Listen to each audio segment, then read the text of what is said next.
Hey guys, this is Preeti. Welcome back to my channel.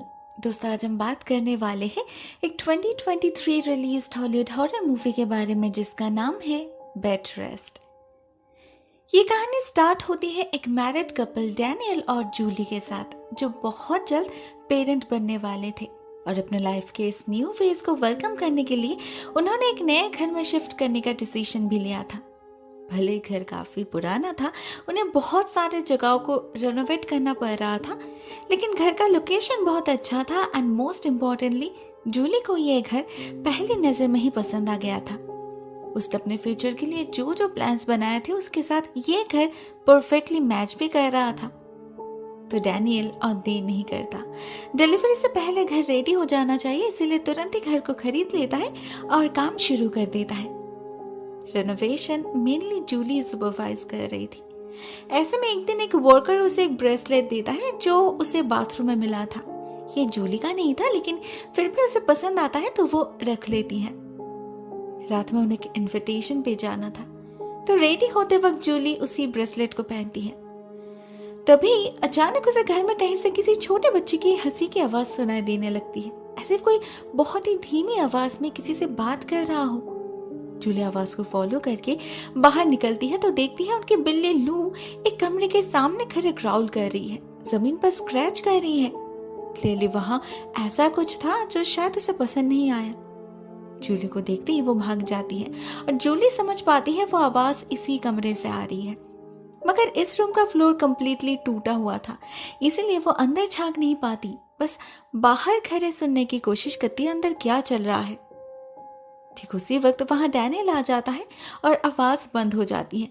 Daniel Jully को nursery में ले जाता है जहां उसने सारा सेटअप रेडी कर लिया था। उसने एक बेबी मॉनिटर भी खरीदा था जिससे वो लोग अपने कमरे से बेबी को देख सके और उसकी आवाज भी सुन सके। इसके बाद वो लोग जाते हैं पार्टी में। वहां सब कुछ ठीक ही चल रहा था, लेकिन जब एक लेडी उनसे पूछती है ये उनका फर्स्ट बेबी है या नहीं, डैनियल हाँ बताता है, जबकि ये झूठ था। इससे पहले भी एक बार जूली ने एक बेबी बॉय को जन्म दिया था एंड्रयू नाम से, लेकिन वो स्टिल बॉर्न था। जूली अभी तक उस ट्रॉमा से बाहर नहीं आ पाई। उसकी हालत इतनी खराब हो चुकी थी कि उसे कुछ महीने मेंटल इंस्टीट्यूट में भी बिताना पड़ा था। तो फिर से वो जब प्रेग्नेंट हुई, डैनियल ने घर बदलने का डिसीजन लिया फॉर अ फ्रेश स्टार्ट। वो फिर से एंड्रयू की बात उठाकर जूली को हर्ट करना नहीं चाहता था, लेकिन वो तो हर्ट हो ही गई। उसे लग रहा था डैनियल एंड्रयू की यादें मिटाना चाहता है, तो गुस्से में घर वापस आते ही वो ऊपर की तरफ जाने लगती है और ठीक तभी उसे ऊपर के फ्लोर पे एक छोटा बच्चा नजर आता है, जिससे घबराकर उसके पैर फिसलते हैं और वो गिर जाती है। काफी गहरी चोट पहुंची थी जूली को। फॉर्चुनेटली उसका बच्चा जान से तो बच जाता है, मगर डॉक्टर उसे कंप्लीट बेड रेस्ट प्रेस्क्राइब करते हैं। No stress, no weight lifting, no household chores. In fact सिर्फ बाथरूम जाने के सिवा जूली कुछ भी नहीं कर सकती। अब ये सुनने में कितना ही आसान क्यों ना हो, करने में बहुत ही टफ था। कुछ दिन के बाद से ही जूली बोर होने लगी थी। अकेले इस महल जैसे घर में दम घुटने लगा था उसका। ऐसे में एक दिन एक हादसा होता है। जूली जब बाथरूम जाती है तो वहां उसे किसी बच्चे की रोने की आवाज सुनाई देती है, साथ में किसी की हंसने की भी। और जब वो अपने कमरे में वापस आती है, उसे ऐसा फील होता है कि क्लोसेट के अंदर से कोई उसे देख रहा है। तब चेक करने पर तो उसे वहां कुछ नहीं दिखता, मगर रात में यही आवाज उसे फिर से सुनाई देने लगती है। उस रात बाहर बहुत जोर से बिजली कड़क रही थी। उसे रोशनी में जूली को साफ साफ दिखता है क्लोसेट के अंदर कोई है। डर से उसकी हालत खराब हो चुकी थी, लेकिन जब डैनियल चेक करता है उसे कोई नहीं दिखता। जूली को लगता है ये सब उसके प्रेगनेंसी हार्मोन्स की वजह से हो रहे हैं शायद, तो वो ज्यादा ध्यान नहीं देती। लेकिन इसके ऑलमोस्ट 11 दिन बाद फिर से एक अजीब चीज होती है उसके साथ। जूली को अपने गार्डन में एक छोटा लड़का नजर आता है। जूली जब उससे उसके माँ के बारे में पूछती है, वो लड़का अपनी उंगली ऊपर की तरफ पॉइंट करता है। जूली समझ नहीं पाती उसका मतलब, मगर ठीक तभी खिड़की अपने आप ही बंद हो जाती है और वो बच्चा गायब हो जाता है। साथ में जूली को बेबी मॉनिटर पे नोटिफिकेशन मिलता है कि उस कमरे में कोई है। पहले जूली को कुछ नहीं दिखता, उसे लगता है कोई ग्लिच होगा शायद, मगर जब वो ध्यान से देखती है उसे मिरर पे एक औरत का चेहरा नजर आता है जो उसे देखकर ही भाग जाती है। जूली को अपने कमरे के बाहर फुटस्टेप्स सुनाई दे रही थी। तो क्या वो औरत इस तरफ आ रही है? वो उसी वक्त पुलिस को इन्फॉर्म करती है, मगर उनके आने से पहले उसे इस कमरे का दरवाजा लॉक करना था, जो वो करती भी है किसी तरह। मगर इससे जो कोई भी बाहर था, जूली उसे रोक नहीं पाती। उसे सीलिंग पर किसी के पैर के निशान दिखने लगते हैं, किसी इनविजिबल इनह्यूमन एंटिटी के छोटे छोटे फुटप्रिंट्स। डर और टेंशन में जूली कंप्लीटली ब्लैंक हो चुकी थी। वो समझ नहीं पाती है क्या हो रहा है उसके साथ। लकीली तभी घर में पुलिस आ जाती है और सब कुछ नॉर्मल हो जाता है। उनके साथ डैनियल भी आया था और सब कुछ सुनकर उसे ऐसा लगता है कि जूली फिर से हेलुसिनेट कर रही है। उसका ट्रॉमा वापस से ट्रिगर करने लगा है। उसे जूली की फिक्र हो रही थी, तो वो उसके लिए एक केयर टेकर अरेंज करता है डेल्मी नाम से। डेल्मी एक सर्टिफाइड नर्स है। वो पूरा दिन जूली का ख्याल रखेगी और जरूरत पड़ने पर इनिशियल स्टेप्स भी ले पाएगी। लेकिन उसके आने से कुछ फर्क नहीं पड़ता।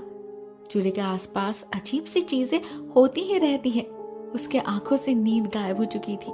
हमेशा एक अनकंफर्टेबल सेंसेशन फील हो रहा था उसे। उसने कई बार नोटिस किया है कमरे का लैंप हिल रहा है और एक रात तो उसे खिलौना भी दिखता है सीलिंग पर चलते हुए। ये एंड्रयू का खिलौना था। तो जब इसके तुरंत बाद ही जूली को फिर से वो लड़का दिखता है, उसे लगता है ये एंड्रयू होगा, शायद अपने माँ से मिलने आया हो। बहुत इमोशनल हो जाती है जूली, लेकिन किसी से कुछ शेयर नहीं करती। डैनियल से तो बिल्कुल भी नहीं, क्योंकि उसे पता था वो उस पर यकीन नहीं करेगा। मगर इसके अगले दिन ही जब वो नहाने जाती है, उसे वही लड़का फिर से दिखता है, जिसके प्रेजेंस से जूली के पेट में बहुत जोर से दर्द शुरू हो जाता है। किसी तरह डेल्मी को बुलाकर बेहोश हो जाती है जूली। लकीली इस बार भी उसका बच्चा बिल्कुल सही सलामत था, लेकिन उसके ऐसे बर्ताव से सभी कंफर्म्ड हो चुके थे कि उसे साइकोटिक अटैक आ रहे हैं। उसे ट्रीटमेंट की जरूरत है। इनफैक्ट डॉक्टर तो उसे हॉस्पिटलाइज करने का भी सजेशन देते हैं, जो जूली को बिल्कुल भी पसंद नहीं आता। तो वो मेडिसिन लेना स्टार्ट कर देती है। इससे फायदा भी होता है। वो पहले से काफी बेहतर फील करने लगी थी। उसकी नींद भी कंप्लीट हो रही थी और साथ में डैनियल के साथ उसका रिश्ता भी बेहतर हो रहा था। ओवरऑल बढ़िया चल रहा था सब कुछ। लेकिन ज्यादा दिन नहीं। एक दिन बिस्तर के नीचे से एक बॉल अपने आप ही बाहर निकल आता है। तो जूली को लगता है जरूर लू खेलना चाहती है, तो वो भी पास करती है। मगर कुछ देर बाद ही उसे लू अपने सामने दिखती है। तो बॉल पास कौन कर रहा है? जूली अपने मिरर से देखती है तो उसे बिस्तर के नीचे वही छोटा लड़का नजर आता है। ये वही था जिसे जूली बार बार देख रही थी और उसका मन कह रहा था कि यही एंड्रयू है। और इस बार लू भी उसके प्रेजेंस से रिएक्ट करती है। इसका मतलब ये जूली का इमेजिनेशन नहीं है, कोई सच में है। इस बार जूली चिल्लाती नहीं, ना डरती है, उल्टा उस लड़के से कम्युनिकेट करने की कोशिश करती है। रात भर जग के चीजों को ऑब्जर्व करती है बेबी मॉनिटर के जरिए। उसे कुछ भी करके उस लड़के से कांटेक्ट करना था, बात करनी थी उससे। जूली को सक्सेस मिलने में ज्यादा देर नहीं लगती, मगर एंड्रयू उसे जो बताता है उसे सुनकर जूली डर जाती है। एंड्रयू उसे वार्न करता है कि कोई उसका बच्चा छीनना चाहता है और इस कोई से वो किसी फीमेल की तरफ पॉइंट कर रहा था। अब इस घर में जूली के अलावा बस एक और ही फीमेल है, डेल्मी। तो जूली को लगने लगता है वही कल्प्रिट है। वैसे भी उसे पता है डेल्मी कभी मां नहीं बन पाएगी। उसने खुद जूली से ये बात कही थी। तो ये हो सकता है कि शायद वो जूली का बच्चा छीनने के लिए ही इस घर में आई हो। जूली उसी दिन से अलर्ट हो जाती है, मेडिसिन लेना कंप्लीटली बंद कर देती है और वो डैनियल से भी कहती है डेल्मी को घर से भगाने के लिए। बट एज एक्सपेक्टेड डैनियल उसके बातों पर यकीन नहीं करता। डेल्मी को छुड़ाता नहीं, उल्टा बेबी मॉनिटर का कनेक्शन ही ऑफ कर देता है। वही पागल बना रहा है जूली को। ऐसे ही एक हफ्ते बीत जाते हैं। डिलीवरी में बस और 3 दिन बाकी था। जूली की हालत बहुत खराब हो चुकी थी। फ्रस्ट्रेशन, डिप्रेशन, एंजाइटी सभी एक साथ उस पर असर डाल रहे थे। ऐसे तो वो सच में पागल हो जाएगी। डेल्मी ऐसा बिल्कुल भी नहीं चाहती थी। तो एक दिन वो खुद जाती है जूली से बात करने, उसे समझाने कि उसके दिल में कोई गलत इंटेंशन नहीं है। उसे पता है अपने औलाद को खोने का दर्द क्या होता है। उसका भी तो 3 बार मिसकैरेज हुआ है। वो जूली को एक कहानी सुनाती है जो उसने बचपन में सुनी थी। एक मेलिंडा किंसले नाम के लेडी के बारे में थी ये कहानी। इसी लेक के आसपास कहीं रहती थी वो। 3 बेटे और पति के साथ खुशहाल जिंदगी थी उनकी। लेकिन उसे एक बेटी का शौक था, इसीलिए उसने फिर से कंसीव किया। बट अनफॉर्चुनेटली प्रेगनेंसी के चलते एक फीटल एक्सीडेंट में वो बच्ची गुजर गई इसी लेक के पास। मेलिंडा इस शौक को बर्दाश्त नहीं कर पाई। एक दिन उसने अपनी जान ले ली। एक माँ का दर्द इतना ही भयानक होता है, उसे डील करना आसान नहीं होता। डेल्मी जूली को यह सब बता रही थी क्योंकि वो उसे हौसला देना चाहती थी, लेकिन एक्चुअल में जूली का फोकस किसी और चीज पर था। उसे याद आता है उसके हाथ में जो ब्रेसलेट है उस पर इसी नाम का इनिशियल एनग्रेव्ड है, MK। इमीडिएटली वो घर के पेपर्स भी चेक करती है और उसे पता चलता है इस घर के प्रीवियस ओनर्स के नाम जॉर्ज एंड मेलिंडा किंसली है। तो शायद ये ब्रेसलेट भी उन्हीं का है। लेकिन क्या ये दोनों मेलिंडा एक ही है? जूली को और डिटेल्स जानना था, इसलिए वो लोकल न्यूज़पेपर ऑफिस में कॉल करती है। ये खबर काफी पुरानी थी, इसलिए वो लोग तुरंत तो कुछ बता नहीं पाते, मगर बाद में मेल भेजने का प्रॉमिस जरूर करते हैं। इधर रात होते ही जूली को फिर से अजीब चीजें नजर आने लगती है। उसके कमरे का दरवाजा अपने आप ही बंद हो रहा था। बाहर से बच्चों की आवाज भी आ रही थी। वो बेबी मॉनिटर से देखने की कोशिश करती है, मगर वो ऑफ था। तो जूली एक जुगाड़ लगाती है। वो अपना फोन का कैमरा ऑन करती है और क्लीनर के साथ बांध के रिमोट कंट्रोल के जरिए भेज देती है नर्सरी में। वहां उसे फिर से एंड्रू दिखता है। लेकिन जब वो उससे पूछती है कि उसने जिस लेडी के बारे में उसे वार्न किया था, क्या उसका नाम मेलिंडा है, वहां और भी 2 लड़के आ जाते हैं और कैमरा ऑफ हो जाता है। ऐसा लगता है एज इफ बाकी वो तो बच्चे एंड्रू को रोक रहा था कुछ बताने से। जूली को फील होता है कोई उसके कमरे की तरफ आ रहा है, कोई अदृश्य शक्ति जिसे देखा नहीं जा सकता, सिर्फ महसूस किया जा सकता है। वो एंटिटी जूली पर हमला कर देती है, उसके बेबी बम को खरोचने लगती है, जैसे वो उसे काट कर बेबी को निकालने की कोशिश कर रही हो। दर्द में जूली तड़पने लगी थी, लेकिन जैसे ही वहां डेल्मी आती है सब कुछ नॉर्मल हो जाता है। हर बार यही हो रहा था। सबको लग रहा था जूली बीमार है, मगर जूली को सारा खेल समझ आ जाता है जब उसे न्यूज़पेपर ऑफिस से मेल मिलता है। उसे पता चलता है ये दोनों मेलिंडा सेम है। उसने अपने बेटी को खोने के गम से सिर्फ सुसाइड नहीं करी थी, बल्कि उससे पहले अपने 3 बेटे का खून भी किया था, उसी बाथटब में डुबो के, जिस बाथरूम से जूली को आवाज आती है, जिस बाथरूम से ये ब्रेसलेट मिला था।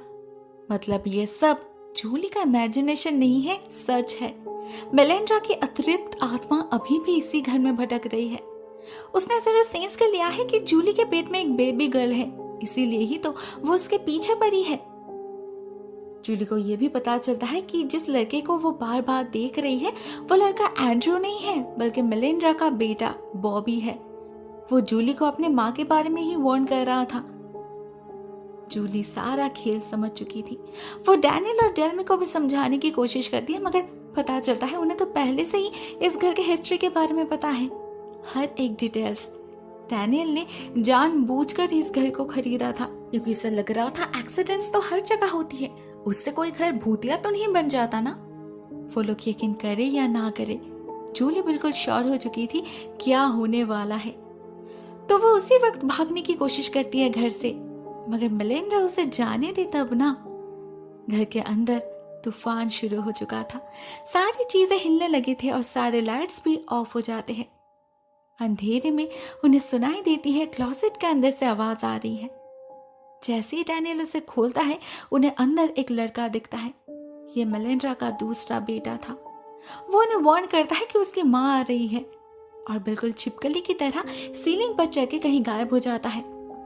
इस बार सब कुछ सबके सामने हो रहा था, तो फाइनली डैनियल उसके बातों पर यकीन कर ही लेता है और डेल्मी और जूली के साथ घर से निकलने की कोशिश करता है। मगर इसी प्रोसेस में डेल्मी की जान चली जाती है। मेलिंडा उसे उठाकर खिड़की से बाहर फेंक देती है। उसके बाद डैनियल की बारी थी। उस पर भी हमला होता है और वो गिरकर बेहोश हो जाता है। बेचारी जूली बिल्कुल अकेली पड़ चुकी थी। उसका लेबर पेन भी शुरू हो चुका था। वो किसी को कॉल भी नहीं कर पाती क्योंकि सारे कमरे के दरवाजे बंद हो चुके थे। उसके सामने पड़ा था तो बस वॉकी टॉकी, तो वो उसी के जरिए कोशिश करती है, अपना नाम और पता बताकर मदद बुलाती है। और ठीक उसके बाद ही मेलिंडा उसे बाथरूम में बंद कर देती है, उसी बाथरूम में जहां उसने सुसाइड करी थी। बहुत चोट पहुंचती है जूली को। उसके सर से खून बहने लगा था, ऊपर से उसका कॉन्ट्रैक्शन भी शुरू हो चुका था। उसी हालत में इमेंस पेन सहन करके वो अपने बेटी को जन्म देती है। लेकिन मेलिंडा वही इंतजार कर रही थी उस बच्चे को ले जाने के लिए। उसके जन्म होते ही वो उसकी सांस रोक देती है, तड़पाने लगती है उस छोटी सी जान को। उसे देखकर जूली भी इक्वली तड़प रही थी। उसे समझ नहीं आ रहा था वो क्या करे, कैसे बचाए अपने बच्ची को। तभी उसे याद आता है इस रूम का फ्लोर फ्रजाइल है, ज्यादा प्रेशर डालने से ये टूट जाएगा। जूली इसी बात का फायदा उठाती है। वो अपने प्रेशर से बाथटब को और पुश करती है जो सीधे जाकर नीचे गिर जाता है। इससे बेबी की जान तो बच जाती है, मगर जूली की हालत खराब हो जाती है। वो हिल तक नहीं पा रही थी। तब तक डैनियल का सेंस लौट चुका था। वो दोनों को एक घर से निकालने की कोशिश करता है, मगर वो पॉसिबल नहीं हो रहा था। तो जूली उसे बच्चे को बाहर ले जाने के लिए कहती है, मगर मेलिंडा से पीछा छुड़ाना आसान नहीं था। उसने मेन डोर लॉक कर दिया था। डैनियल उसे खोल नहीं पा रहा था। जूली हेल्पलेसली सब कुछ देखने लगती है। उसे रियलाइज होता है उसे कुछ करना होगा, तो वो उठकर खड़ी होती है और मेलिंडा का सामना करती है। एक माँ के सामने वो एविल स्पिरिट टिक नहीं पाती। उसे ये घर छोड़कर हमेशा हमेशा के लिए जाना ही पड़ता है। जूली को कोई आइडिया नहीं था उसके अंदर इतनी हिम्मत कहां से आ गई, ये सब उसने कैसे किया। मगर कुछ ही देर में उसे इसका जवाब मिल जाता है जब वो देखती है डैनियल उसके पास ही बैठकर रो रहा है, मतलब उसके लाश के पास। हाँ, जूली मर चुकी थी, इसीलिए ही तो एक सोल से लड़ पाई। जूली एक तरफ खुश थी अपने बच्चे को सही सलामत देखकर, मगर साथ में एट द सेम टाइम उसे दुख भी हो रहा था। जिस बच्चे के लिए उसने इतना कुछ किया उसे वो कभी छू भी नहीं पाएगी। वो बैठे बैठे देखने लगती है पुलिस एंड पैरामेडिक्स उसे रिवाइव करने की लगातार कोशिश कर रहे हैं। तभी बॉबी आता है उसके पास और उसे बताता है कोई उसे बुला रहा है। ये जूली का मरा हुआ बेटा एंड्रू था। एक को खोकर दूसरा मिल चुका था जूली को। वो खुश थी, मगर लिविंग वर्ल्ड में अपने पति और बेटी के लिए उसका मन बेचैन भी हो रहा था। ऐसे में वहां डेल्मी आती है उसे दूसरे दुनिया की तरफ ले जाने के लिए, लेकिन शायद जूली का समय पूरा नहीं हुआ था। पैरामेडिक्स के लगातार कोशिशों से जूली की स्पिरिट धीरे धीरे अपने शरीर में वापस जाने लगती है। वो डेल्मी से कह जाती है एंड्रू का ख्याल रखने के लिए जब तक वो लौट कर ना आए। एट द एंडिंग सीन हम देखते हैं वो लोग अभी भी उसी घर में रह रहे हैं, सभी खुश है। जूली को फिर कभी कुछ अनयूजुअल फील नहीं हुआ, न कभी बॉबी दिखा। मेलिंडा के साथ साथ उनके स्पिरिट्स को भी मुक्ति मिल चुकी थी शायद। दोस्तों, ये कहानी यहीं पर एंड हो जाती है। एक छोटी सी still interesting and emotional story है। मुझे तो काफी पसंद आई। आपको यह वीडियो कैसी लगी? Write down in the comment section. आज के लिए बस इतना ही दोस्तों। Thank you so much for watching this video. बहुत जल्द मिलते हैं किसी और नए वीडियो